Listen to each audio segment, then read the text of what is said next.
Colour Syedan نمائندہ خصوصی deputy district health officer Kallar Syedan doctor Farhat Ibrahim کی خصوصی ہدایت پہ قومی مہم خسرہ روبیلا ویکسینیشن سے انکار کرنے والے نجی تعلیمی اداروں کے خلاف کارروائی کا آغاز کر دیا گیا ہے۔ ذرائع کے مطابق کلر سیدہ کے 6 یونین کونسلوں غف غسن آباد بشن ڈوڈ کلر سیدہ درکالی منیاندہ کے فرسٹ لیول سپروائزرز نے روزانہ کی ویکسینیشن رپورٹس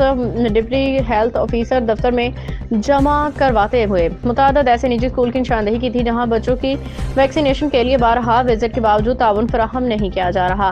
تاہم انکار برقرار رکھنے پہ محکمانہ احکامات کے تحت کارروائی عمل میں لائی جائے گی۔ Deputy district health officer Kallar Syedan doctor Farhat Ibrahim نے میڈیا سے گفتگو میں بتایا کہ MR کیمپین ایک قومی سطح کی صحت عامہ کی مہم ہے